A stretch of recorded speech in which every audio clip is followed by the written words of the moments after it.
goes the record. Goes the encoder. And there you go.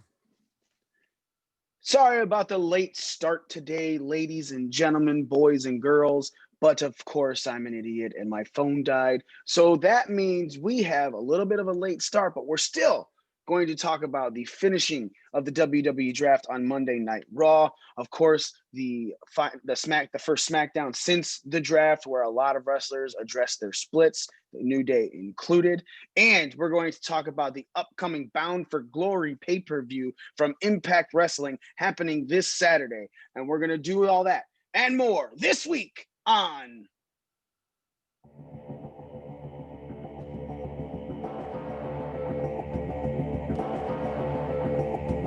Breaking down Woo!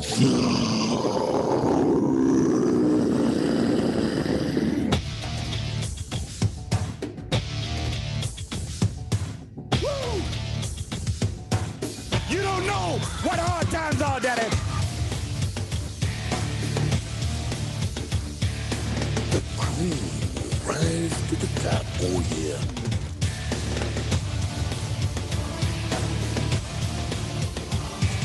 Austin 316 says I just whipped your ass. You just made the list. This right here is a family.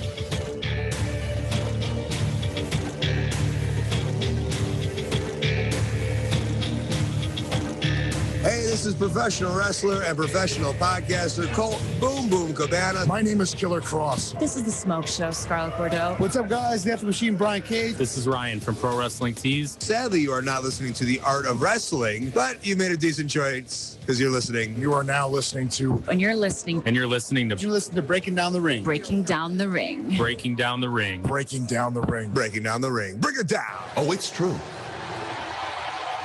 It's damn true. Ladies and gentlemen, boys and girls, children of all ages, you are watching, you are listening, you are paying attention to the most inappropriate pro wrestling show in the motherfucking world. You're listening to Breaking Down the Ring. We are your ring crew. I'm Smitty. I'm Mikey. That's it. That's it for right now. Nick and Z are both on vacation. They're doing things with each other in the woods. It's spooky season, so you know that's what they do. It's fine. It's okay. We'll let them have their fun. Right. Smitty, do you have your headphones in? No, I left my headphones at work. Well, that's dumb because I can hear myself every time I talk now, and I talk a lot. I'm an idiot. You're so silly, Smitty. Silly Smitty over there.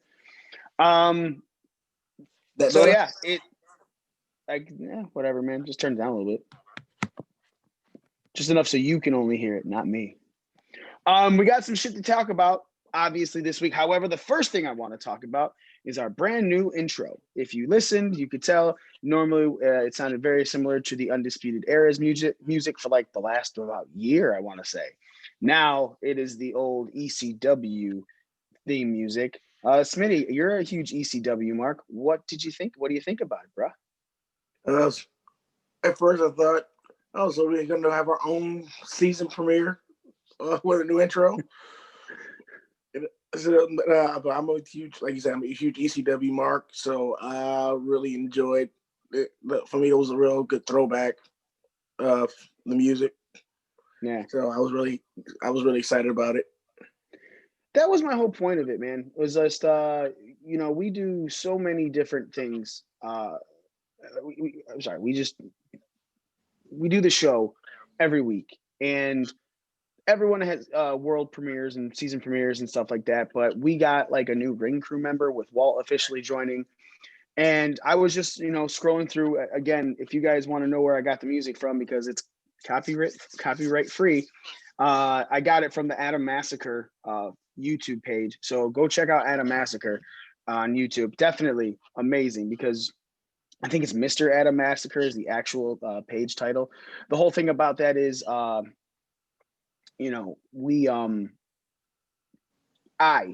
go through it and just check out all the stuff that he does. He does so many for wrestlers, but he also does a lot for like games and stuff like that. There's some Resident Evil ones, there's Walking Dead, there's other theme songs that he has done that I highly suggest you check out. So make sure you go check out Adam Massacre on YouTube. And currently, Walt is joining and connecting to audio. Smitty, you're just gonna have to mute when you're not talking, bro, because it's bad. So let's get into the WWE draft. It is the big story this week because a lot of people were split, a lot of people were separated. WWE did a lot of stuff off air because there was still stuff that was done on Talking Smack, as we saw after SmackDown, and on Raw Talk. And then there's the stuff with the free agents that happened. So night 2, biggest things for night 1, we'll recap a little bit. Drew McIntyre and Roman Reigns stayed on their respective brands. Asuka, the women's champion, stayed on Raw. Seth was the big first switch when he went to SmackDown. AJ Styles was the next big switch when he went back to Raw, to get away from Paul Heyman. And then you got things like team splitting. A huge one was the New Day. The New Day itself were completely split at the end of SmackDown. They saw that Xavier Woods and Kofi Kingston were drafted to Raw, and then Big E and the exact next draft pick was kept on SmackDown. So that was the end of the New Day right there. And I want to say that might have been the biggest shock, because while a lot of people have been talking about how the New Day might split in drafts before this, it really wasn't talked about much because no one really thought about it. Xavier Woods and Kofi Kingston were both out due to injury. Big E was on a singles run without them, but it didn't seem any reason to split them. And then they came back on the draft episode of SmackDown only to be split right after winning the SmackDown Tag Team Championships.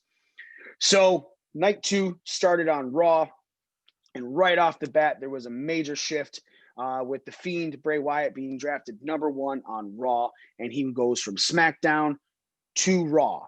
And this is a big thing because any number 1 pick on a show, specifically the flagship show for WWE, yes, SmackDown right now is given all of the priorities for the simple fact that it's on network television. It sees more TV, it sees more people than anyone else. And there's, starting season 2 of on their SmackDown deal on Fox.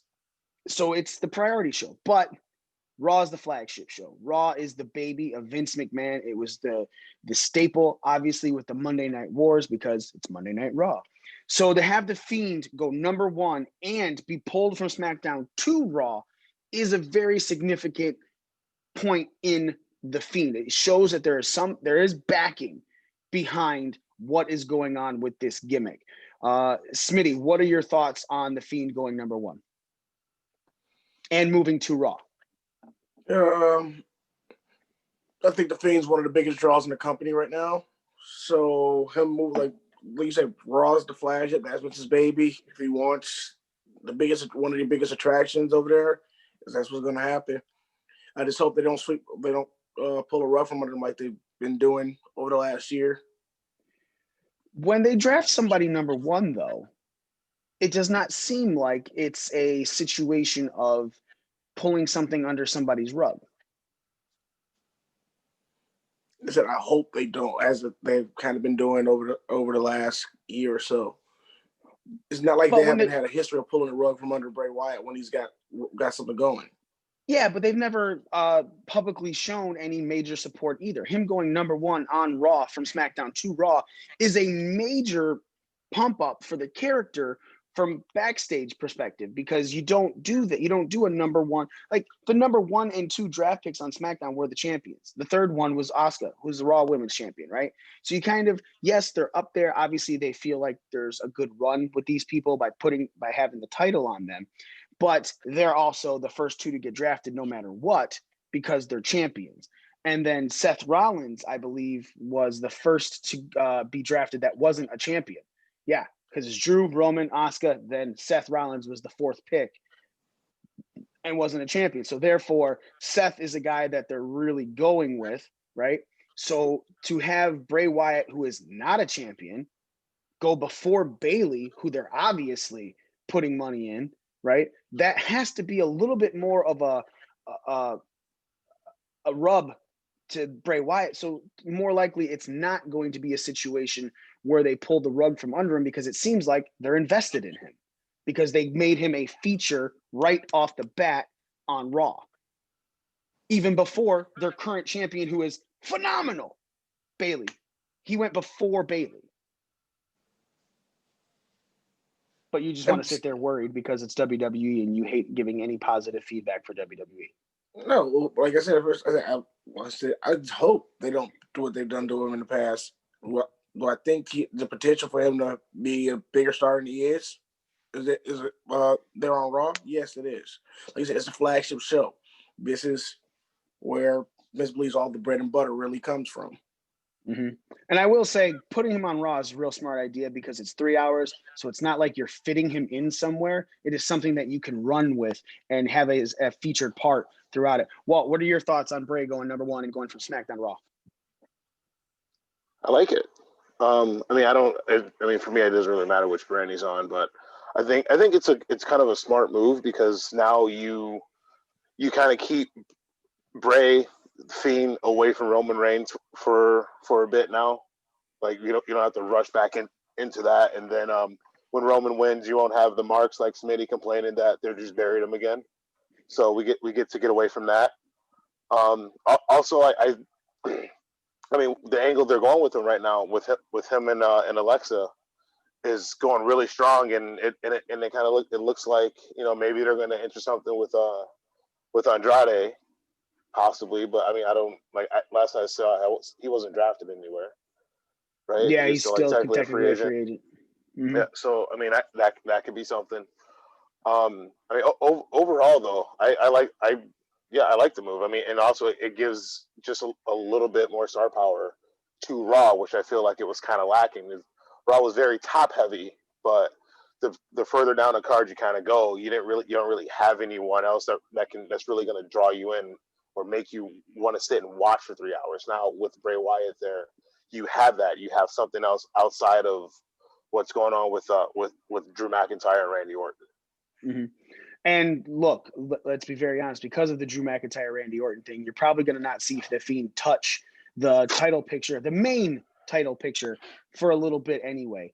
It's Randy Orton versus Bray Wyatt has a history, obviously, but if the plan is Randy Orton versus Edge at WrestleMania, you're not going to see Randy Orton versus The Fiend at WrestleMania, unless that's also something that you could, if you want to think about it, if Edge isn't able to come back at WrestleMania and you give that belt to Randy Orton, you have a really good backup match in Randy Orton versus The Fiend for the WWE Championship. You could have The Fiend win the Royal Rumble, and go to WrestleMania to challenge Randy Orton and win the belt and have a huge WrestleMania moment, because Randy Orton is winning this. If the thought process is Randy Orton is winning the belt from Drew McIntyre to hold until WrestleMania to drop to Edge.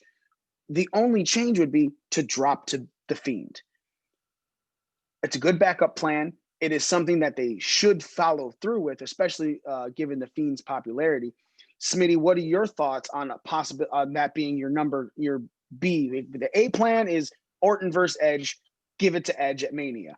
The B plan should be Orton versus Fiend, give it to Fiend at WrestleMania. Or do you think that, I know you're going to think that they might not give him the belt, therefore burying him, but is it a good backup plan to have Randy Orton versus The Fiend at WrestleMania, the thought process? Yeah, I think it's one of the best ideas for a backup, honestly. WWE's talking about how, people always talk about how WWE has a problem developing newer stars, and Orton having a Fiend go over at Mania, that's one of those things.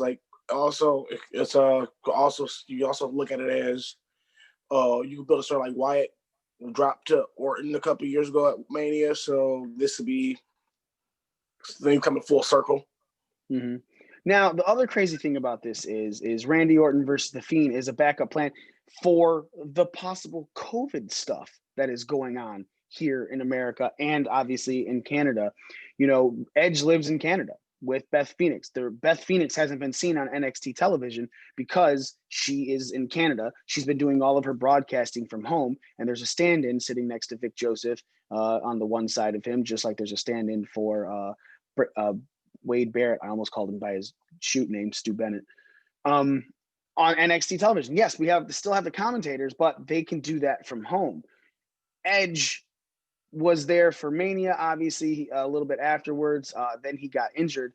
So the fact that Beth Phoenix is staying home during all of this, it's very possible the Edge will have to stay home if restrictions aren't lifted for travel. So therefore, even if it's not an injury related, WWE seems to be going, now we have a real strong backup.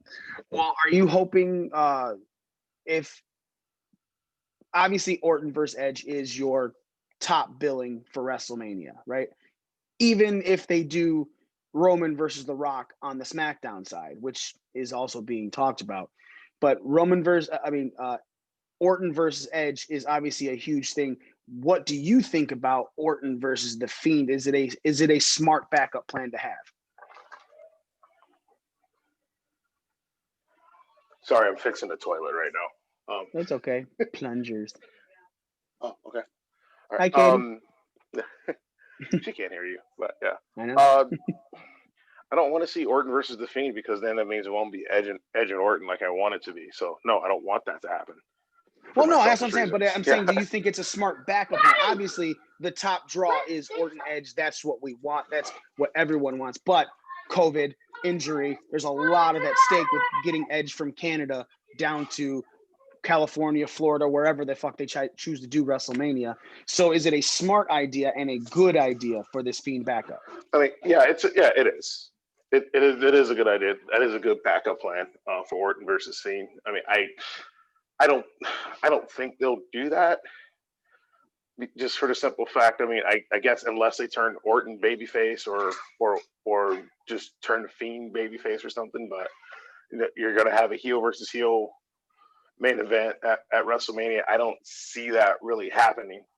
I don't really think the Fiend is heel. In the sense of the word, no, he's not. The fans love him. He's super over, and he sells a ton of merch, and everyone loves him, right? It's universally known. Everyone likes him. But in a traditional sense, I mean, he is. But also at the same time, I mean, he goes after everybody, right? He goes after baby faces, he goes after heels, he goes after people who don't really have a real status there. So I mean, I mean, he just finished up. He was just had this little thing with Kevin Owens going for a bit there, and now attacking Andrade, which I mean, I get confused with what they're doing with Andrade week to week because sometimes I think they're gonna turn him and then they don't. So I mean, I would be a good idea. I wouldn't mind seeing that, but again, like I want what I want. Right, of course. Yeah, we don't want it, but if we have to deal with it, we'll take it. And yeah, I really think the Andrade thing, I know he went undrafted, but he's supposed to be the Raw Tag Team Champion right now. If it wasn't for the injury to Angel Garza at the end of that match, I'm pretty sure that they were going over on the Street Profits. And then you'd probably see them on SmackDown rather Plans change, Mikey. Right. I understand that, but that's what I'm saying. I don't feel like they're just throwing Andrade to I think now they are like, fuck, what do we do? But I think they had a plan, and then, torn quads hips change everything. The second pick, obviously, as I was stating, Bayley stays on SmackDown as the SmackDown Women's Champion. Randy Orton for number 3 stays on Raw. And then number 4, the Street Profits, Angelo Dawkins and Mark Montez Ford, as we talked about last week, go from Raw to SmackDown. Smitty, I actually want to talk to you about this as well. All they did with the New Day were literally, like I said, hand each other the opposite belts, right? I feel like that's kind of a weird thing because in WWE world, it's still titles, right? So why not have okay, we're drafted to each brand. Let's have a match, 2-fall match. Whoever wins the first fall goes to Raw, takes the Raw Tag Team Championships. Whoever wins the second fall takes the SmackDown Tag Team Champions. Then it's really possible that make you think, oh, they're putting the New Day back together because they can win the Raw and SmackDown Tag Team Champions, and now they're still on SmackDown with Big E. I feel like they could have done a lot more than just hand them, swap over the belts. Personally, what are your thoughts on that? Them swapping the belts, so I think I was all right with it. But it was like that's when reality set in. Like, well, they actually are just splitting the New Day at this point. Mm-hmm. So just kind of reality kind of kicked in. Like I would have way preferred what you just said there. I have a 2-fall match sometime probably on SmackDown just to figure out what belt goes where. But outside of that, like the just exchanging of the belts was just kind of meh. Right. There was like no real drama or anything to it. They could have done stuff with it. They chose not to. So yeah, like you said, finally, the finality of the New Day being broken up. It's official. Kofi and Xavier on Raw as the New Day. Big E on SmackDown. Talk a little bit about what was said on SmackDown. How did you feel about that promo? So we got to smell the whole when they talked about the moments and all that good stuff. It just reminded you how great the New Day were as a group, and how many moments they actually provided over the last 5-6 years. And it was just one of those really. It was a feel good moment. It's probably the best way you could probably send a New Day off at this point. Well, New Day, obviously, real popular tag team. You're also a fan of the New Day. You're, huge proponent of how they're one of the people who took a shitty gimmick to be given with and then literally turned it around and made it the most popular gimmick in WWE. What are your thoughts on the split? And did you watch the promo on SmackDown? Number one, I watched the promo on SmackDown, and that was like, I got the little tinglies watching it last night. So I mean, excellent promo, and I mean that wasn't a promo. That was just 3 guys talking, being real, Mm-hmm. Because before they were the New Day, Kofi looked like he was just going to forever be a mid-card guy who will get the occasional IC title, US title run, just because. Big E and Xavier Woods, it seemed like they were going nowhere. Mm-hmm. Big E broke in with a ton of potential, won the IC title like relatively quickly, and had great success down in FCW. And it just, for whatever reason, he just wasn't translating, in WWE. And Xavier Woods, who, I mean, he had the little dance gimmick when he first broke in and was R-Truth's little buddy, Mm-hmm. but again, not really going anywhere, and then they did that, and it took off. As far as the split, as much as I'm a fan of them, as much as I enjoy them as a group, I think it was time, and to have them split by going to separate shows, I think it does you the solid of not having to have them like break up and have somebody turn heel. Mm-hmm. And turn their back on each other. The traditional wrestling way to break up a tag team or like break up a group is just like, all right, hey, we're gonna go our separate ways, and we're still boys, and we'll see each other down the line again. But I feel like this should be a launching point for Big E going forward. I don't think he's going to be WrestleMania main event next year. Oh, Walt paused. How's your Wi-Fi at home, bro? That's usually my thing. That's right. Yeah, he's stealing your gimmick. Hopefully, we're not going to start being wrong about things. Oh, yeah, man. He's back. Seriously, I just said all of that and like nothing, huh? Hold on. All we got right up to I don't think he's going to be WrestleMania event next year. So okay, like that makes me just feel like a lot better. It's just like the last 10, 15 seconds of whatever you said. AT&T internet, man, it's super great. In certain spots of the house, it breaks up. Mine does the same too, man. My fucking Wi-Fi sucks where my PlayStation 4 is, so that's why I pulled one Kayla's PlayStation 4. She's on punishment, so I can take it, and I put it in the living room, so I have better Wi-Fi and can do more online gaming. There we go. Okay, but I don't think I said. So yeah, anything you don't else. think I he's just gonna be? yeah, I don't think he's gonna. Yeah, he's not gonna be main event next year, but like very soon. I think he's on his way to being that top guy.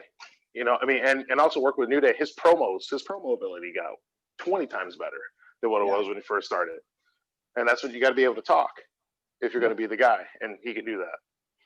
That's awesome. Because Big E, I mean, look, there's been many a times that a lot of people have said Big E has the look, Big E has the skill set, Big E moves around in the ring like a top guy that should be in the main event status. Now, granted, we know that he's on the same show as Roman Reigns, right? We know that if anything, it's going to eventually be Big E versus Roman Reigns. Roman Reigns is a bad guy right now. Big E is a good guy. It's also very possible that might be a backup for this WrestleMania if they can't get The Rock.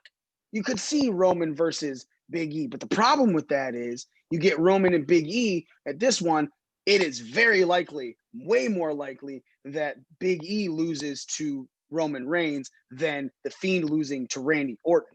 So I don't know if I like that as a backup, because I feel like the minute you put Big E into that moment, into that stratosphere, one, you're automatically re-invoking the thoughts of Kofi Kingston's WrestleMania win, automatically, because of how tied Big E and the New Day are. And obviously when Kofi won, it was a huge deal at that WrestleMania. You put Big E there and then take away and then give him a loss to even Roman Reigns, who the fans are already, even though right now he's doing his best work, and I have no fucking clue why the fans hate Roman Reigns right now, because you wanted a heel turn. He's got a heel turn. He is phenomenal. Everyone's excuses, he never really changed. He still had the same music, and he's wearing the vest. Vest is gone. The music, it's just a staple. You're going to have to deal with it. Big E versus Roman Reigns, possibly at WrestleMania, I don't think is a good idea. Walt, what are your thoughts? As a backup plan. As a backup plan, here. Okay, so this is a sports guy in me, right?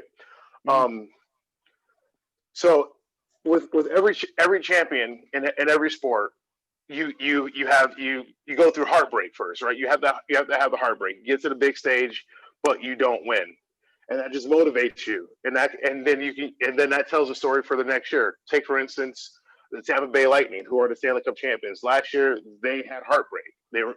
Everyone thought they'd win. They stumped their toe. They got swept in the first round by the worst team that was in the playoffs last year. And this year, they rebounded. They won the Stanley Cup, albeit bubble hockey, but still, it was a big moment and made it that much sweeter for those guys to win. So, in that thinking, it's like, all right, if they have to go Big E Roman, and Big E falls to Roman at Mania, then I think you can use that. That can be like just another thing, like in the story of Big E, so that when he finally does reach the mountaintop and get that big spot and win, it's that much more special. Kind of like Shawn Michaels, right? He lost to Diesel in '95, had the redemption for all throughout '95, got back to '96, ended up winning the title in '96. And had that big WrestleMania moment. I'm not saying Big E is Shawn Michaels, but however, I'm just saying, like, if that's what they have to do, if that is the best available match to them at WrestleMania, I would not hate it if they kind of used it like that, where you keep the belt of Roman, but you still build Big E, and you tell a story of overcoming and trying to win. And then eventually winning. Now, if he never wins and just goes back down to the mid card for the next 3 years, then it's a waste of everything. Okay, Smitty, what are your thoughts on that scenario? I thought they were going to use that for the backup. I thought they were probably, if they don't get Rock Roman, they're going to go Seth Roman. Seth is a bad guy though. I think that once again, there's a possibility to turn. There's always a possibility to turn them at some point or another. But I think they will more likely go with Seth the Roman over Big E Roman for a backup if they can't get Rock Roman. What do you think, Roman Lars Sullivan? The missing link versus Roman Reigns. But again, I'm actually saying, what are your thoughts on possibly using Big E in that scenario that Walt just laid out? Still have the heartbreak even with the loss, but hopefully within the next year, come back and get the big victory. Because look, I'll be very honest, man. The only reason I was rooting for the Astros to go to the World Series this year so the Dodgers could beat the shit out of them. That's all I wanted. I wanted someone in the Dodgers dugout when the Astros are up to bat to start beating on a fucking trash can, because that would have been hilarious to me, right? That would have been beautiful. I wanted the Astros to win because I root for the heel sometimes. Right. I just wanted them to lose. I wanted that redemption story. It's very similar. The Dodgers and the Astros, redemption story. LA Dodgers beating the Astros for the World Series this year, I thought would have been great. But I wanted the Astros to win the World Series. Oh no. Just Smitty, because. So your thoughts on that scenario? So I think it'd be a nice story, long as like if the redemption happens. Mm-hmm. So this Thanks is for your simple. inputs, Smitty. You're really good. I love how detailed you get with everything. Z, what we're talking about right now is the. I have chills, man. Chills, man. Woo, baby. I see you. If Roman and The Rock can't happen at WrestleMania, with the split of the New Day being final, maybe a possibility of Roman versus Big E at WrestleMania for the backup. Walt's scenario is build it like you did Shawn Michaels. Shawn Michaels loses to Diesel in 95, but comes back the next year in 96 and wins the big title. Because obviously this is looking like a major push for Big E by separating him from the New Day. How was I supposed to know? That was rude. Hi, Allie. Say hi. I would like to see that build too, but they're not going to do Roman and The Rock without a crowd. It'd be stupid. So if your backup's Big E, I like it. You can't build it just like Shawn because he's more of a powerhouse than Shawn was, but I do like the redemption storyline. And that's what he was saying, like a sports thing. Like, in sports, the best thing is some of the best things to watch is somebody that lost and then gets to build back up, similar to the Tampa Bay Lightning getting swept out in the first round last year and then winning the Stanley Cup this year. It's a redemption storyline, makes you that much more special to see the final win.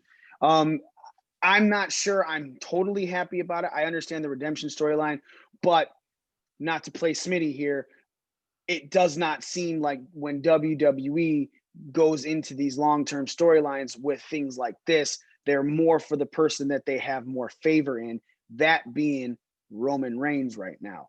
Shawn Michaels is the guy. He had a lot of backstage pull and everything. They wanted Shawn Michaels. Similar to how we were talking about with Stone Cold Steve Austin last week. He won the King of the Ring and didn't win the WWF title for 2 years. But he was the guy they wanted to go with. Injuries, however, stepped that away. They still kept him on the mic. They still kept him talking and eventually still gave him that title. So in that scenario, Austin was the guy. Shawn Michaels was the guy. I'm not sure, again, that Big E is the guy that they will say, yeah, we want you to lose to win and then stick with the to win part, because other ones they would have.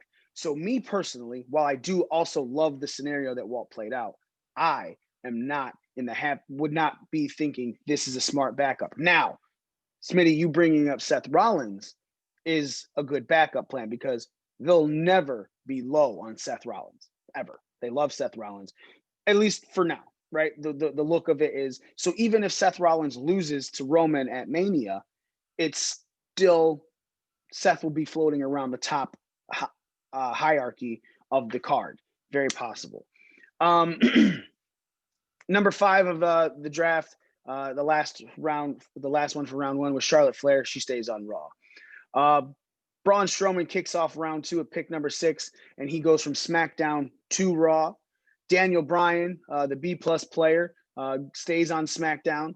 Matt Riddle goes from SmackDown to Raw. Let's just go ahead and keep featuring these people that have a lot of lawsuits against them. WWE is really making themselves look good.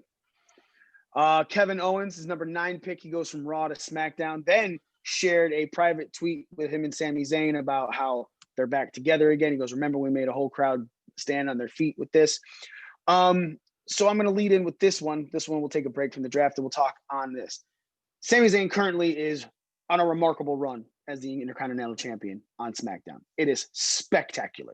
Everything that he's doing, the way they're letting him talk, the way they're letting him run with this, it's something that we've wanted to see from Sami Zayn, even in NXT. Because let's be very honest, even NXT Sami Zayn's championship run wasn't this good, right? He got that belt and then immediately dropped it to Kevin. Granted, he's fine with that, but we all wanted a real run out of Sami Zayn as NXT champion. Sami Zayn as IC champion is spectacular. Smitty, your thoughts on the move of Kevin Owens? Are we going to get a fight forever moment this time, maybe possibly at WrestleMania? Kevin Owens, the face, versus heel Sami Zayn at WrestleMania for the Intercontinental belt. Again, look, we love watching these guys fight. Yes, it's repetitive, but god damn is it so good every time they go toe-to-toe in the ring. I don't even think we're going to get it at Mania. I think we'll probably get it at the Rumble. Yeah? If anything. Because I think they'll rush that story because they know what they have on their hands right there. So, but I'm looking forward to it. Like you said, Sami Zayn's IC run is phenomenal. He annoys me in all the right ways as a heel. And that's something that's really, really hard to do, especially in today's world of the internet and things being leaked and all that good stuff. And he is a fucking beauty on the internet, on Twitter and shit, because he's always wanting to give back and do charity stuff. So it's not even like he's playing like Kevin Owens as a heel when he's on Twitter is heel 100%. But Sami Zayn is like, dude, donate here, SammyForSyria.com, all this stuff. And then he gets on TV and he's like, fuck you, you hate me. And you're like, you're fucking right, I hate you. It was like Sami Zayn's like probably one of the best actors. He's one of the best actors in WWE right now. Nice. So the fact. So you're thinking Royal Rumble will get it. I think Royal Rumble sets up the Mania match in a haluva kick, sending Kevin Owens over the top rope accidentally. So you think there's going to be a quick heel run for KO? No. I'm saying they're hot, for a couple months backstage. Hey, what's up, man? Good to see you and stuff. Sammy, he's like, I don't think you should be doing this. Well, I think you should be doing this. Blah blah blah. You can do the friendship face heel thing, and then at Royal Rumble, like some little things happen throughout the week. Yeah, and then there's a situation where Kevin Owens and Sami Zayn are teaming up at the Rumble, and then a haluva kick misses somebody else and it sends Kevin Owens over the top rope, setting up the Royal Rumble fallout to the WrestleMania match, which is usually the best way to build anything in WWE. A lot of the past best WrestleMania matches have been set up from stuff at the Royal Rumble. Yeah, I feel like they're going to because they already know what they have on their hands with Sammy and Kevin. I think that's why I think they will kind of rush it. Kevin.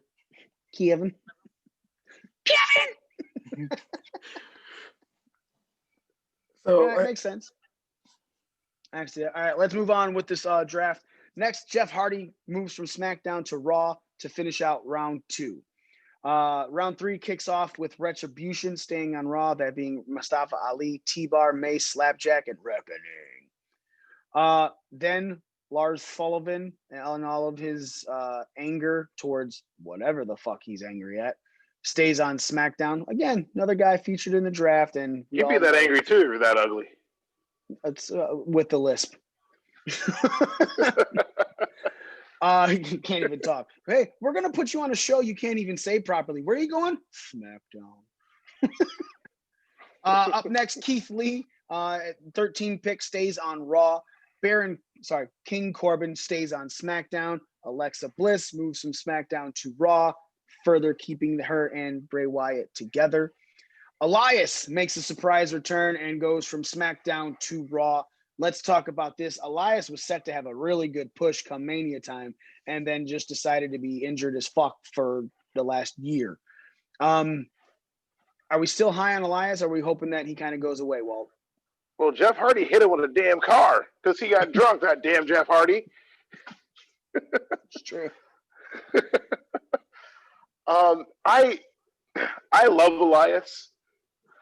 As you know, one of my few regrets in life is that I did not name my oldest child Elias.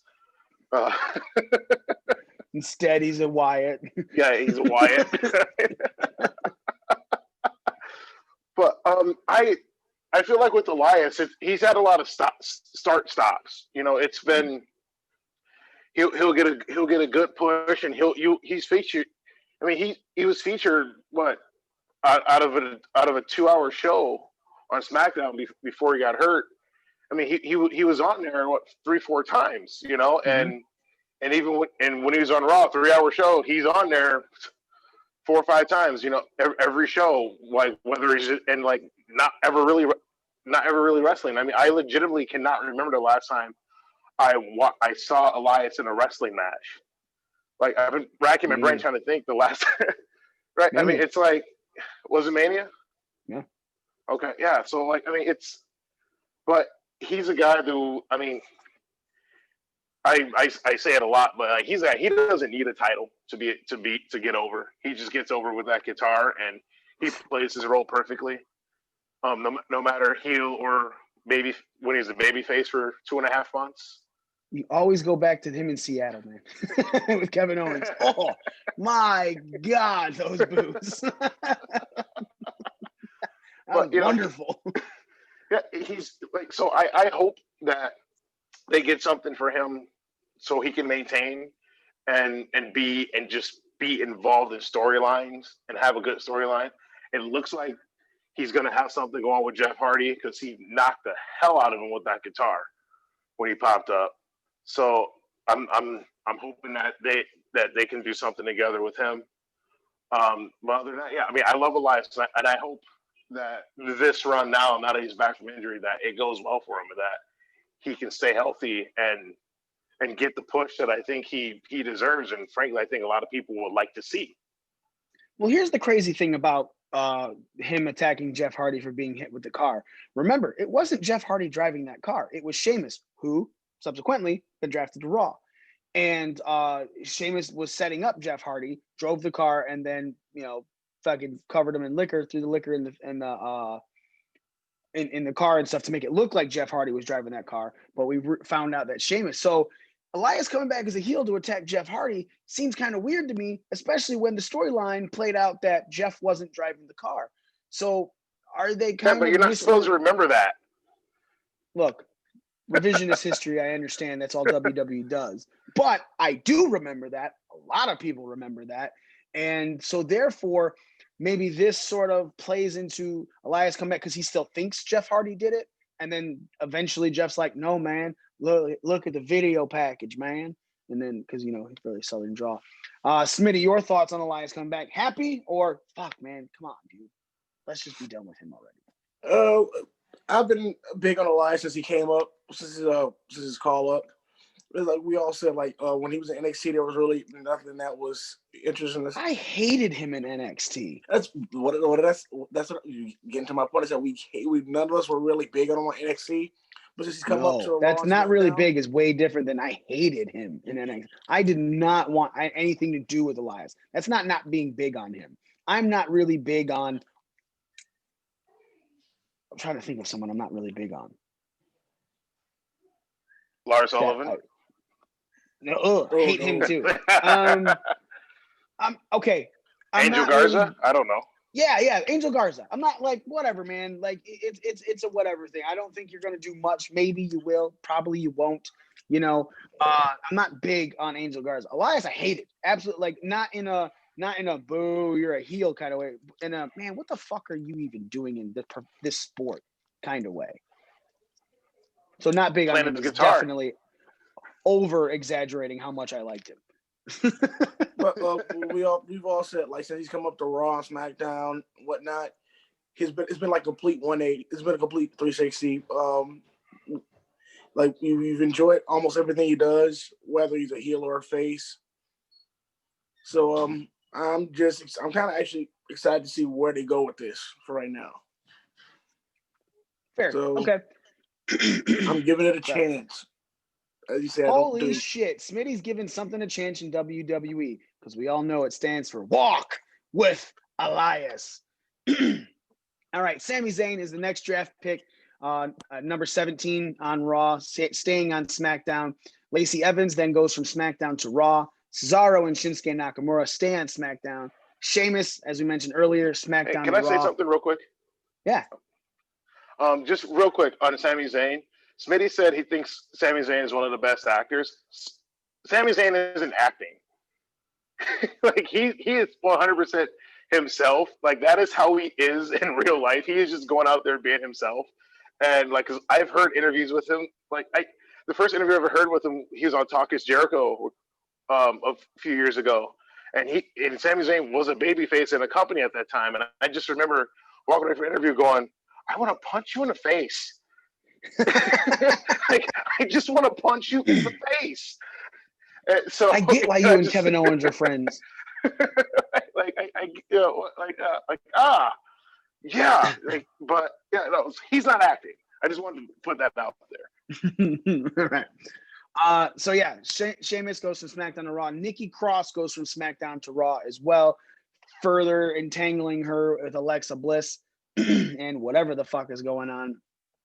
Dolph Ziggler and Robert Roode move from Raw to SmackDown.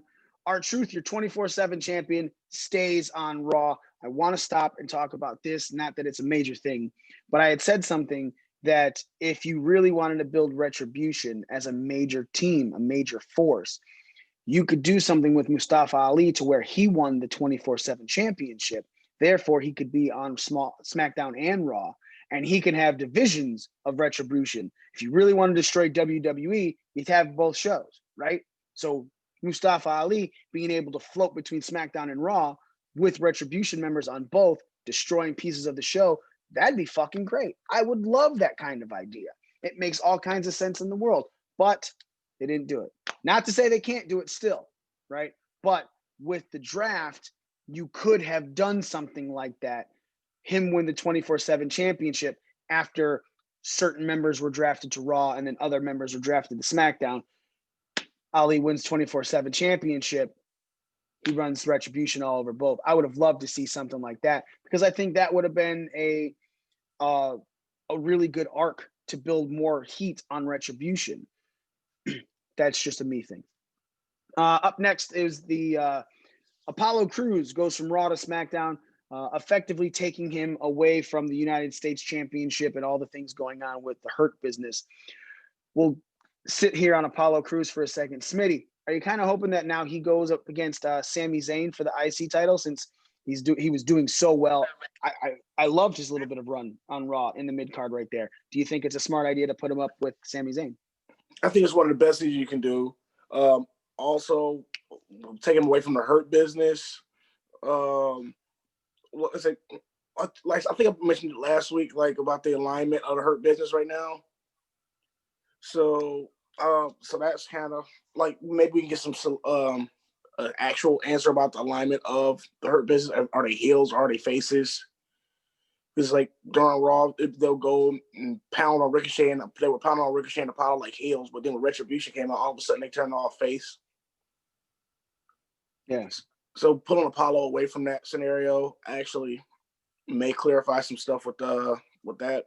And him and Sami Zayn just sounds like that'll just be some amazing view, at least in ring wise. And it seemed like Apollo's also starting to find himself a little bit more on the mic lately. So he's always just said Sammy's doing a really good job. So I think that would be a good feud. Okay. Up next, Daba Kato. He was a free agent. Now he's on Raw. Titus O'Neil slides his way into staying on Raw. Carmella stays on SmackDown. Peyton Royce stays on Raw. I see what you did there with Titus.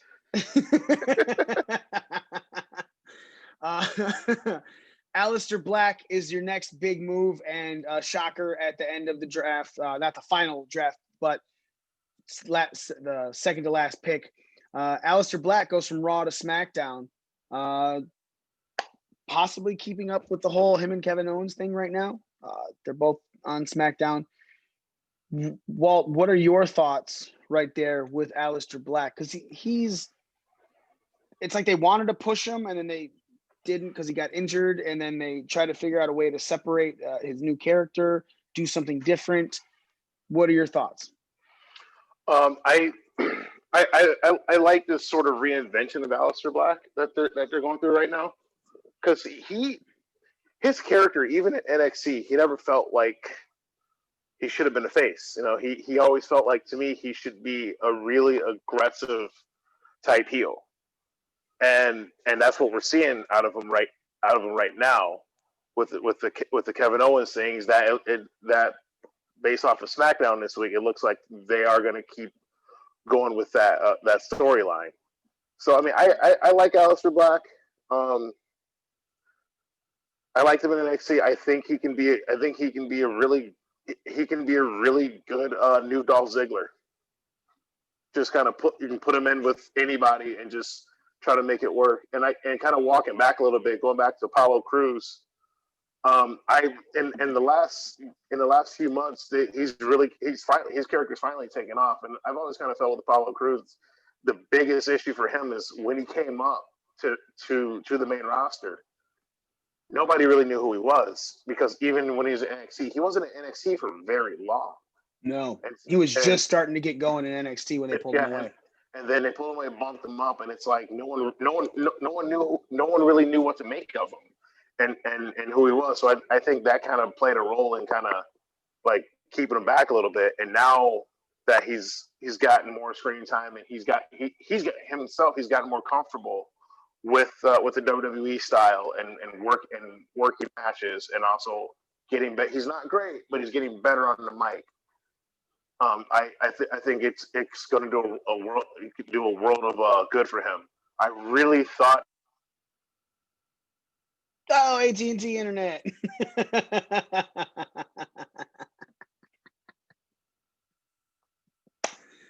Oh man, he might just want to connect to his own personal 5G, whatever he's got going on over there. Get off that internet. There's still a normal gimmick, son. No, he's been right about a lot of things. Say black is freezing. His screen is freezing all the time now. I don't think he can steal your blackness, bro. Like, I just think you guys are black. Side note, it's like an Oreo cookie right here. All right. Hey. Hey, welcome back. Yeah. No. It froze. Shit. I literally was thinking 5 seconds ago, bro. So, like your last 3 sentences. Okay. I thought he was going to join the Hurt Business. Yes, is what I was getting at. Yeah. Yep. Okay. Yeah.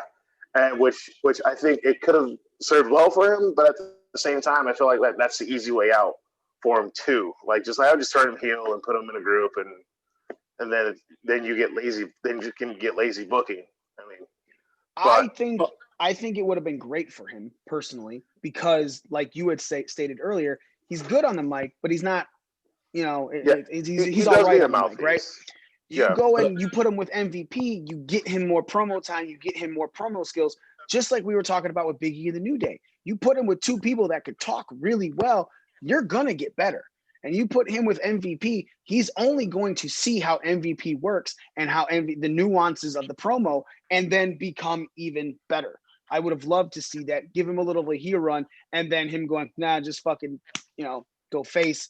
Granted, at time, because it's like, you guys fucked me over, I fucked you over from the inside, something I would have liked to have seen Apollo Crews do. But to truly get the skills more on the mic, he would have had to stick with them for a while, and it would have had to been a very slow build for a turn on the Hurt. The funny thing is, Cedric said in an interview recently that he didn't know he was in the Hurt business. He thought it was going to be Apollo that was going into the Hurt business. That's how he found out the Raw he actually turned. That's when he found out that he was going in. He said both him and Ricochet thought it was going to be Apollo going in. That's crazy. The draft finishes off on Raw. Swerve, bro. The draft finishes off Raw with Akira Tozawa as the 30th pick, staying on Raw. Then you have your supplemental picks that happen on Raw Talk. Lana stays on Raw. Natalya, who just can't get Chris Benoit off of her mind with her toothless aggression, goes from Raw to SmackDown. Riddick Moss stays on Raw. The Riot Squad, Liv Morgan and Ruby Riott, go from Raw to SmackDown.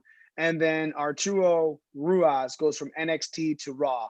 So the only two things that you saw with NXT is they gained a member and lost a member, because someone left the Redemption Retribution, sorry. Retaliation, aka Mercedes Martinez, fucking goes from Raw to NXT. And she now returns to her previous name, Mercedes Martinez. Apparently, she needed to have some retaliation for how shitty that name was. These are the free agents. So Mercedes Martinez goes from Raw to SmackDown. Shorty G stays on SmackDown. Lucha House Party officially does the split with Grand Metalik and Lince Dorado going from SmackDown to Raw, while Kalisto is staying on SmackDown. Billie Kay officially completes the split from Peyton Royce as she goes to SmackDown from Raw. Eric of the Viking Raiders stays on Raw. Tamina stays on SmackDown. Zelina Vega follows her husband from Raw to follows Aleister Black from Raw to SmackDown. And then you have the free agents where nothing happened with them. The first one being Andrade, still a free agent, still was a Raw brand guy. Becky Lynch, obviously she's out on maternity leave, but wasn't even mentioned in this. And she was on Raw pre this. Big Show was on Raw before this, nothing mentioned. Bo Dallas allegedly might still be on SmackDown. The Forgotten Sons, who allegedly are still on SmackDown. Ivar allegedly still on Raw, which is crazy because Eric was announced as staying on Raw, but they didn't announce Ivar, which I understand is also injured, but makes it seem like you're breaking up a tag team there, even though you didn't switch anything up.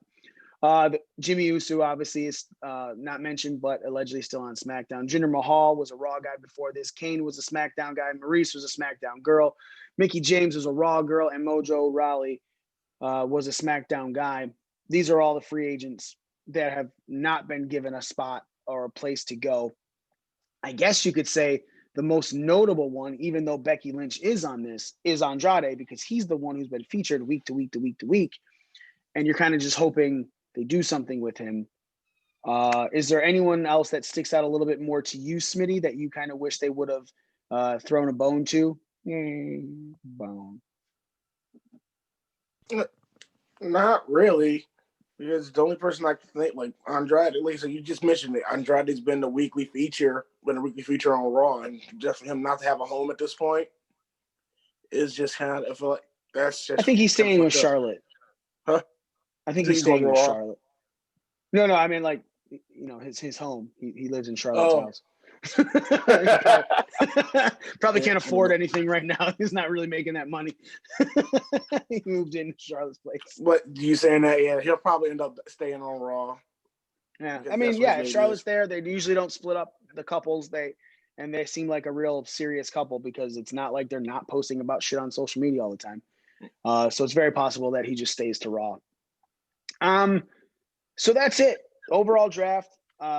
Bunch of moves, bunch of tag teams splitting up in a favorable way. Other tag teams getting a little bit more featured, being Rude and Ziggler, things like that. Walt, what is your overall thoughts of the draft? What is the biggest thing to you, or what are you hoping comes from it going forward? I mean, the draft was a draft. I don't really know what else to say other than that. What I'm hoping for is, I think, what everyone's hoping for: get fresh storylines. See some different matches, see some different opponents, build some new rivalries. Seeing AJ go to SmackDown, AJ go to Raw, I was excited for, but seeing Seth leave Raw, because I kind of was hoping for AJ Seth program coming up here soon, because I just think that would just be awesome. You know, just for my own selfish reasons, because two guys that I really like. Mm-hmm. But I mean, when now, you know, you got the Street Profits on SmackDown. They get a whole new one tag team to face now on SmackDown. No, Rude and Ziggler went there. There's two. Oh, two now. Okay. Yeah. What, Sushi Bar and Rude and Ziggler? Yeah. Right. So that costs us our 6K. Sushi Bar. That's not their name? It is now. I just assumed. I assumed that was her name. Okay. That is fucking spectacular. You're welcome. Yeah, thank you. I really appreciate that. Sushi bar.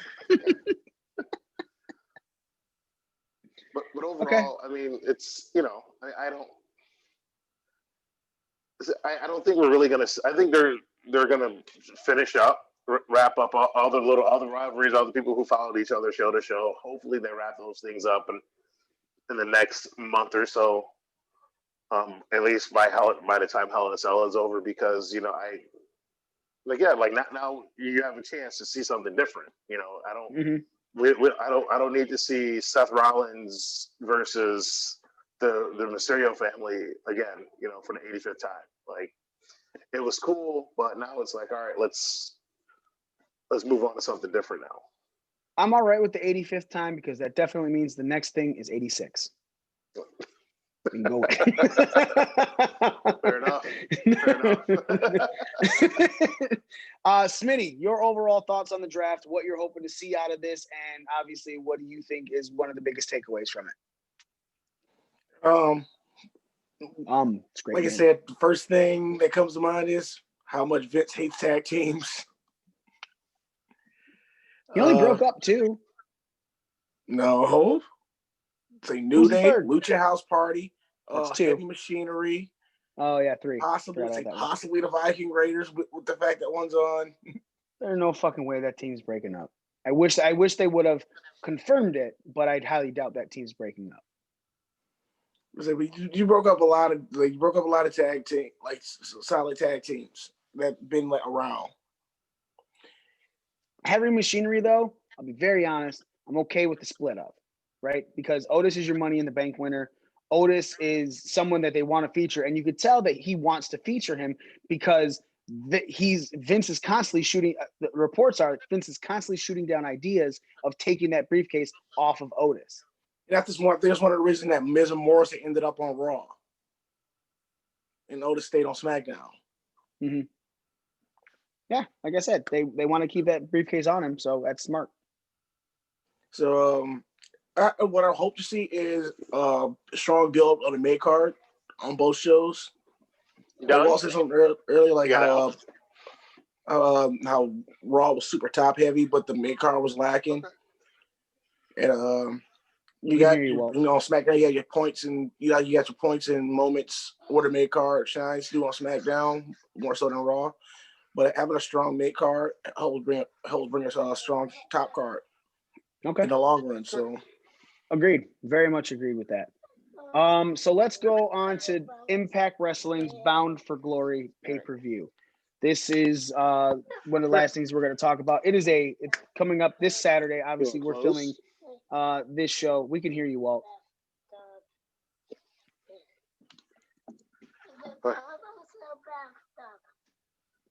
I love when he interacts with his kids, though. Sorry. Sorry, I had to dad mode. Help children right now. Bound for Glory. What about it? Hold on, wait. I'm getting into it now. I was just letting you know. I didn't know if you thought you muted or anything like that. It wasn't. Oh yeah. All right. So Bound for Glory is coming up this Saturday. It's currently October 18th as we're recording this show. Bound for Glory is in 6 days, which is October 23rd, Saturday. Sadly, I won't be able to watch it live, so we won't be able to talk about it directly the next day, but we will get into Bound for Glory, the finality of it. But let's talk about everything leading up to it. Things that were announced, especially on this last week's Impact, have a big stipulation towards the Call Your Shot Gauntlet match. So it's Heath, Don't Call Me Slater, versus Rhino, versus AC Romero, versus Larry D, versus Tennille Dashwood, versus Taya Valkyrie, versus Brian Myers, versus Tommy Dreamer, versus Havoc, versus somebody to be announced. If you're not familiar with Impact, the Call Your Shot Gauntlet match is you win the match and you get to go for any championship that you choose. However, there is a stipulation added to this on last week's Impact where if Heath or Rhino win, Heath also wins a full-time contract with Impact Wrestling. If they do not win, both Rhino is fired and you don't see Heath on Impact anymore. Smitty, we'll start with you. Obviously, You and I are really into Impact. It's mainly the only thing I'm truly 100% invested in. You have obviously been touting Impact's greatness. You've been touting Impact's greatness for quite a while. And so your thoughts on this match? Yes, it kind of seems like we're getting what we know to be a finish of this, because I highly doubt they let them go. What are you hoping to see out of this, at least if they do here's the finish in the stipulation match? So last year's Call Your Shot Gauntlet came out with Eddie Edwards winning it, and that was a surprise. So this year's Call Your Shot, like the whole Heath Rhino thing, I think is a good story that they're trying to build here. But we've also said on this show that sometimes it seems like let me back up real quick. It seems as if the outcome is predictable, but we've always said on the show that sometimes predictability is good if the journey is actually still keeps you invested into it. Right. So that's what I'm hoping for. I'm hoping for the Call Your Shot Gauntlet has always been one of my favorite parts of Bound for Glory over the last 2-3 years. So I'm just hoping that I get the same excitement I got from the last two Call Your Shot Gauntlets.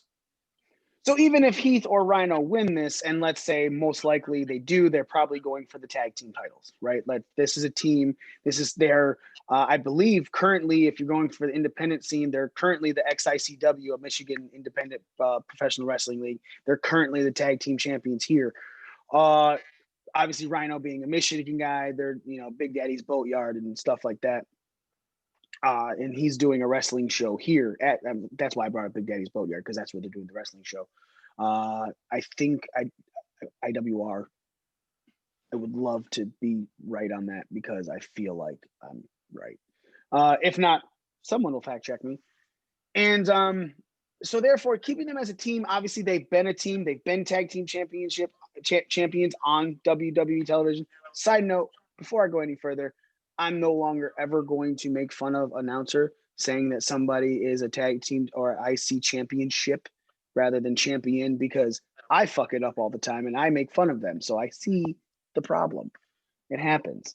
So they have been tag team champions on the main stage on WWE. One of the greatest gimmicks. It really spawned Heath's I Got Kids stuff. Greatness with him and Rhino eating the fucking cheese whiz plate with crackers. Great stuff there. So it's obviously an established tag team coming into an area and possibly having a decent run. Now, granted, you got the Good Brothers, you got Motor City Machine Guns, you got them going for something later in the show we'll talk about. But a lot of good tag teams in division Impact. Right. So to get into there and go for the titles right away, I kind of think, let's wait it out. We're going to choose the Impact Tag Team Championship. But do they have to go? Do they have to fight the next pay-per-view for what they choose, or they can hold that as long as they want Money to? In the Bank. Yep, just like a Money in the Bank. All right, cool. Confirming. Walt, have you been keeping up with Impact these last couple of weeks? And if so, what are your thoughts on this Call Your Shot Gauntlet match? I watched it this week. We barely hear you, sir. How about now? Better? Better, yeah. Okay. Not great, but I'll yell. Just yell. Even that's really muted. You should mute and then unmute again. Why am I yelling? Good now? No. No. Hang on. What about now? Way better. Okay. Yeah. All right. Great. All right. So again, like I said, I watched it this week for the first time in months. And by months I mean years. That's months. Yeah. 24, so 36. Yeah. Keep going. 48. Yeah, there we go. Maybe not that long. Somewhere between 48 and 60.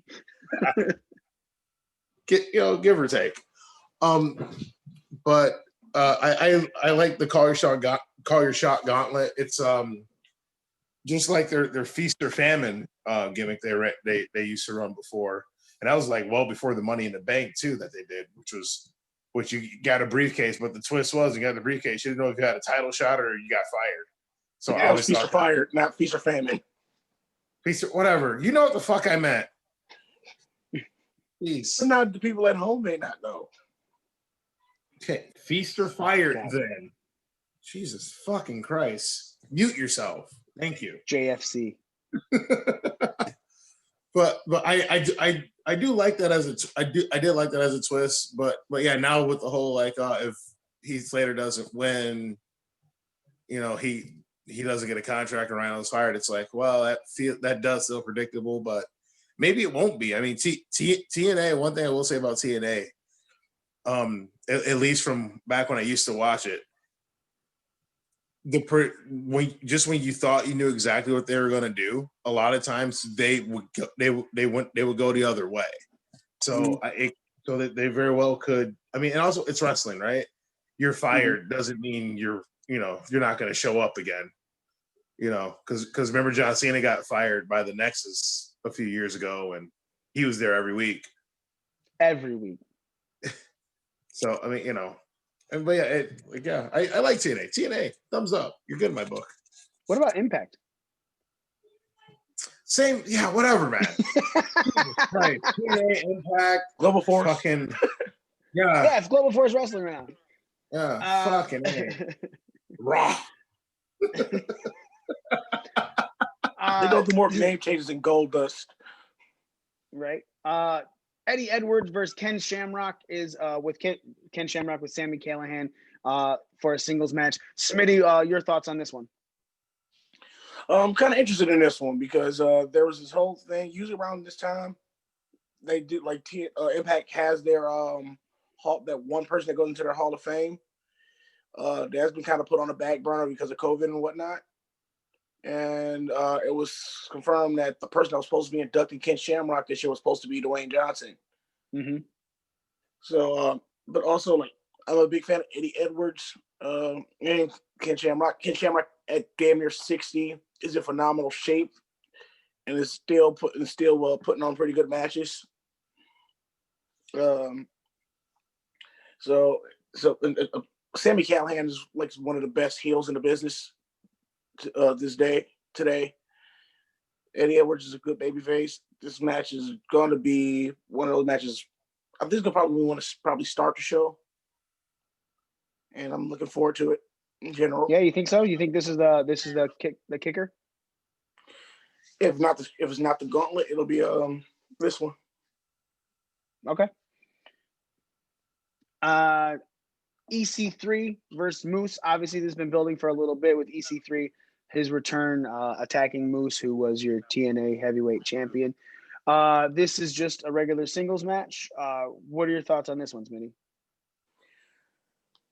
The story building up Bound for Glory keeps it for it to happen. It's not like they haven't had like 2 million matches leading up to it. Mm-hmm. So, like, I think the build keeps me interested. These two are really good. So I'm interested. It's not my favorite match on the card, but it's something I'm still looking forward to watching. Not your favorite match on the card. Okay, makes sense. And now we're going to get into the big matches, and then we'll obviously get a lot more input right here. Up next is a 6-way intergender scramble match for the Impact X Division title. If you don't know what a scramble match is, basically it's I don't know how they do it. I remember how like WWE did it, where like 2 people start and then everyone else enters, and then eventually it becomes to who gets the most pinfall during a time limit, who get most falls during a time limit, is the winner or something like that, or whoever gets the final fall is the winner. Like you get a fall, you get a submission, so technically you're the champion, and then someone else gets a pinfall from them. Now they're the champion. Is that how this is going to work, Smitty? I'm not sure because last time they've done something like that before and called it a scramble, but they've also done another type of way where they did a scramble and it became like an elimination type deal. Okay, So we don't exactly know the finer points of this, but it is for the Impact X Division Championship. And the champion, our good friend Rohit Raju, will be defending against Chris Bay, Jordan Grace, TJP, Trey, and Willie Mack. I think that this is a fucking stacked match. I think every one of the people in this match are wonderful to watch in the ring. So I can only imagine what all 6 of them are going to do for the Impact X Division Championship. Personally, obviously, we all know I'm the Rohit mark. I was the only one that picked him to win the Impact X Division Championship because, look, that's my boy, and I will never bet against my boy. Smitty, on the other hand, only bets on black. So you must be wanting Willie Mack to win this match, huh? Actually, I want Jordan Grace to win. Yeah? Yeah, I want Jordan or I want Trey because, like, I think Trey Miguel is one of the most talented guys on that roster, and he for like just his arsenal that he has in ring is phenomenal. His nickname is the Fresh Prince of Midair. Sorry for interrupting real quick. I don't know if you know this or not, but Trey Miguel stole a move from Naomi and just made it better. And the funny thing, since that, he's actually incorporated more power slide moves into his arsenal. He's a current Warrior Wrestling champion right now too.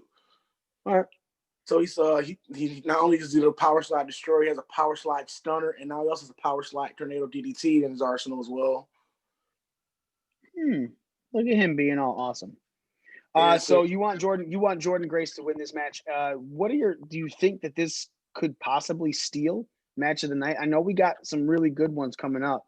But is this it's a top contender for it? Yeah, 100%. Like you said, there's so much talent in that ring, and these more specifically within Impact Wrestling, the multi-man matches have always been really exciting to watch. Okay. Walt, your thought process on the Impact X Division Championship match? I'm rooting for your guy. Because I'm right all the time, Smitty. Well, I mean, Smitty picked Jordan Grace because Jordan Grace bets on black too. So she's married to Jonathan Gresham of ROH. Like, are they married? I thought they were just still engaged. I thought the wedding they got off. married like 2 weeks ago. Okay, nice, man. Congratulations to Jordan Grace. Yeah, and Jonathan Gresham. But real quick, who rocks the badass Predator type mask? I fucking love it. Cthulhu or something like that. Cthulhu, yeah. Love that. Actually, I got to bounce, guys. I got single parent duties going on right now. SBD, heard. Yeah. So, but I'll be back next week, and also Smitty, you still suck.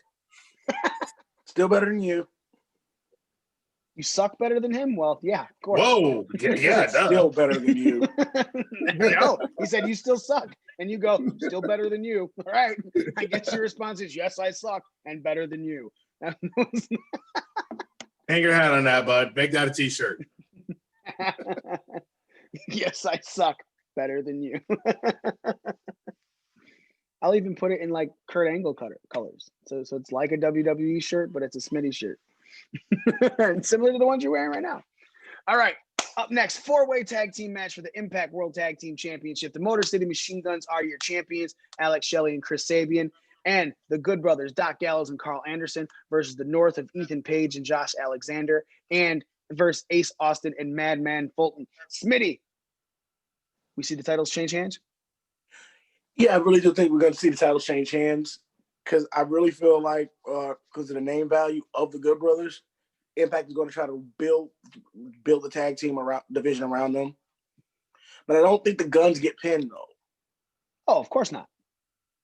I think it'll probably be Austin or Fulton to take the fall. I'm agreeing with you on that one. I think that there's going to be a magic killer, and it's probably Gallows that's going to be pinned Fulton, or Anderson that's going to pin Ace Austin. I 100% agree with you on that. I think you keep this Machine Gun strong. I especially think that you can't have the Machine Guns lose when you're possibly bringing Heath and Rhino into this. You can also do some sort of back and forth with them for a little bit of time, But also, Walt did say this as well. Like one thing Impact is really good at is throwing a swerve at you. Yeah. I could also see the North, like I could also see like the Good Brothers doing all the work on Fulton, and then the North still in the belts that way, and becoming two-time. That's also a really good point.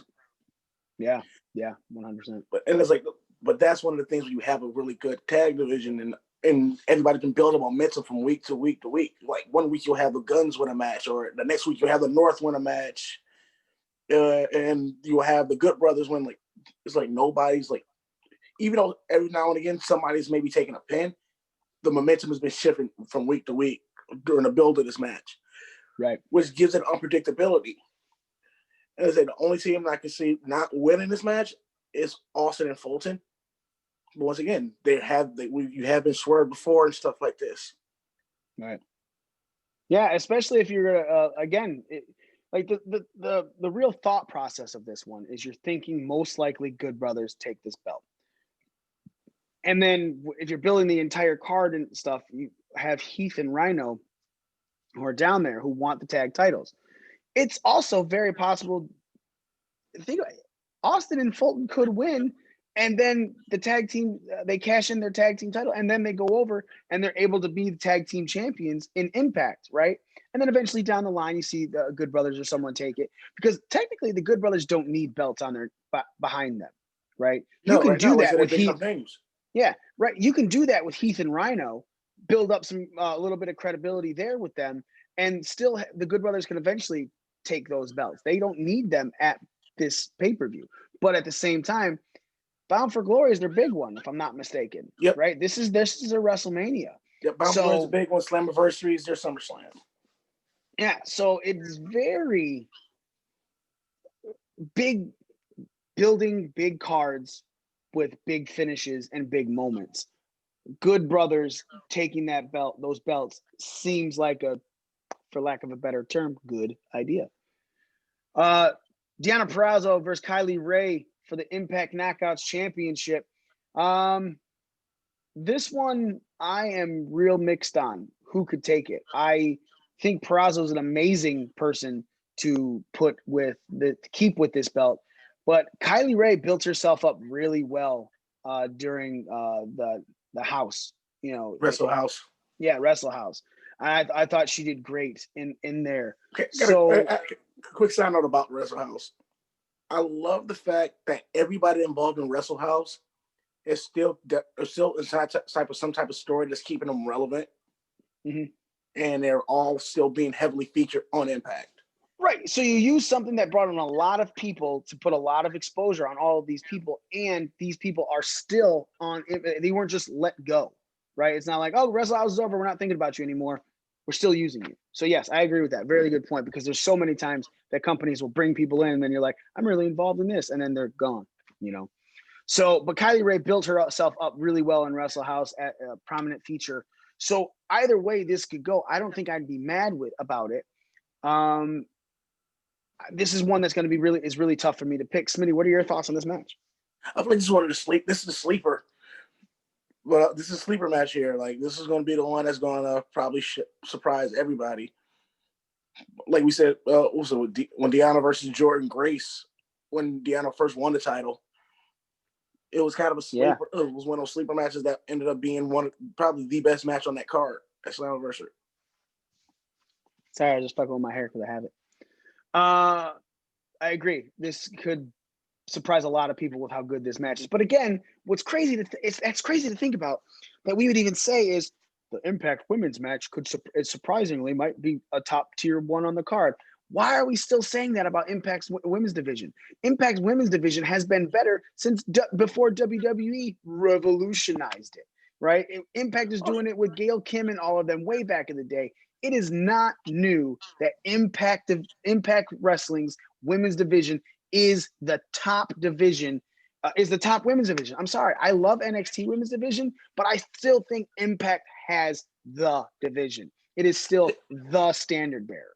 I think I agree with you in that, and that's because they the one thing that they do that NXT does not, with the time allotted, they find a way to feature most of their talent. Where I feel like NXT, especially now, you focus on a handful, and you have so much talent you can work with. Mm-hmm. And it's not like each and every one of them are on television every week.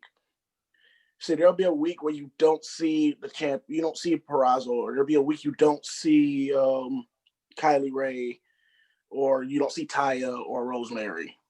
Which is fine. And that's, I think I agree. That's one of the things with WWE is one of the problems, the reason people get so mad or so over some of the people, is because you see them all the fucking time.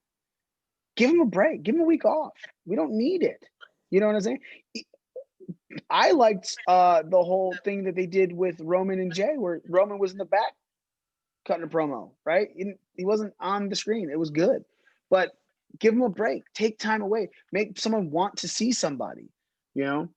And finally, Eric Young versus Rich Swann for the Impact World Championship. Eric Young is your Impact World Champion.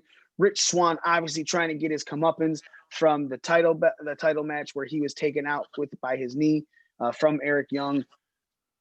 Smith Swan, talk to me about it.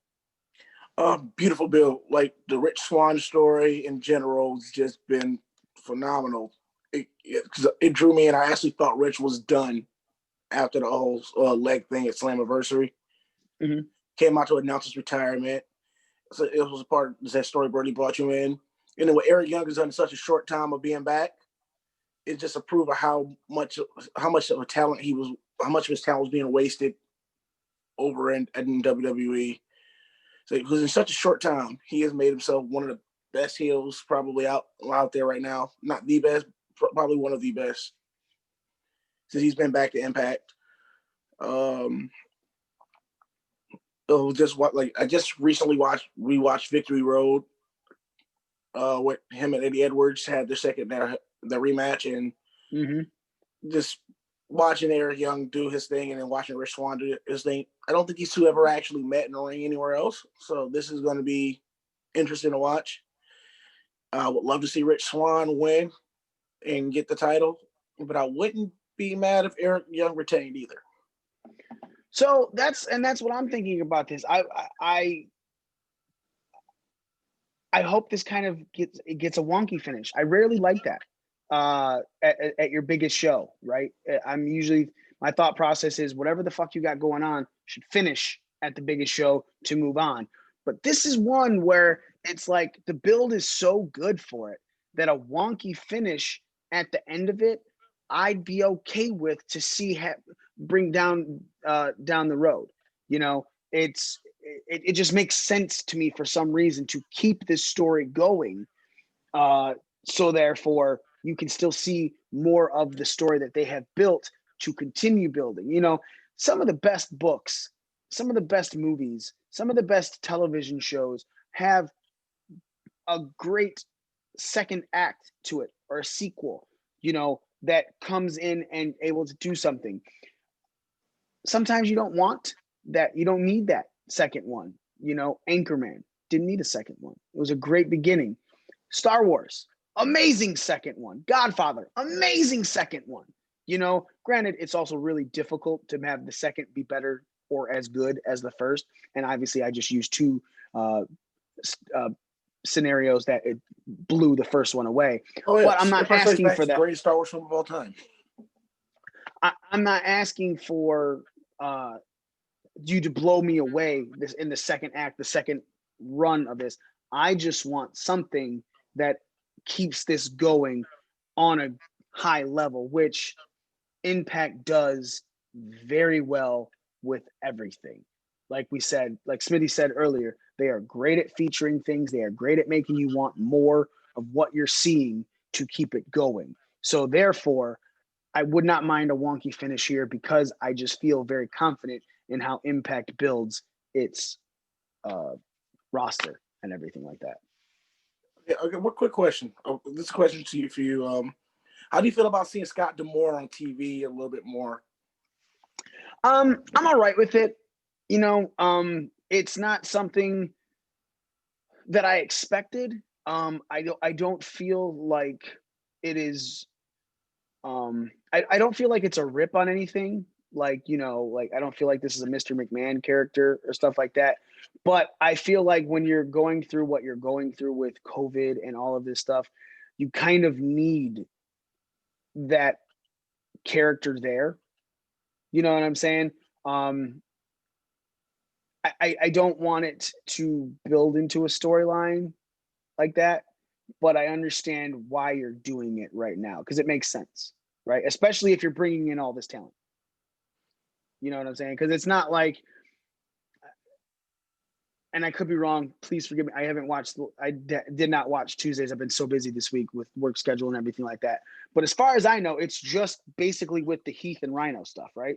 He hasn't stepped in anywhere. With the Heath and Rhinos, with the Young and Swan stuff, he's more playing like Young and Swan he's more playing like too. a regal NXT type. Yeah, and it's not like he's that's what I'm saying. It's not like he's involved in a way to make it a negative on the storylines that are being built from it. It is you're right. That's the perfect analogy of it. It's the regal type thing. And that's fine by me. I'm okay with that type of general manager, that type of authority figure. As long as I don't want to see my authority figures play sides anymore. I'm sick of that. It's over. I'm done. Oh yeah, no, because that's what he's been like. He set up the scramble match. Yeah. Where Rohit screwed Trey, and then when he like conned Jordan out of the belt when she beat him 2 weeks ago. I just wasn't sure about how other people like. I felt like it was a regal kind of thing there, but I just like I don't know how long I'm gonna be behind the scene on TV every week. But like I said, this is a build for Bound for Glory, right? And that's the reason I'm like looking at it like maybe this is just for Bound for Glory, but after Bound for Glory, I'll see what I feel about the more on TV after that. Right, something like that. All right, ladies and gentlemen, that's us finishing up. We talked obviously about the WWE draft. We definitely talked about the Bound for Glory. We're going to be making our pro wrestling scorecard Bound for Glory picks later in this week. Those scorecards go live shortly after the Impact's Tuesday show. So make sure you go to ProWrestlingScorecards.com, sign up for the digital beta. It's fucking free, man. It's free, and you get to take on a whole slew of people in the scorecards. You can see how we're going to do against Pro Wrestling Scorecards and Pro Wrestling Scorecards versus BDR 4. We're not doing well right now.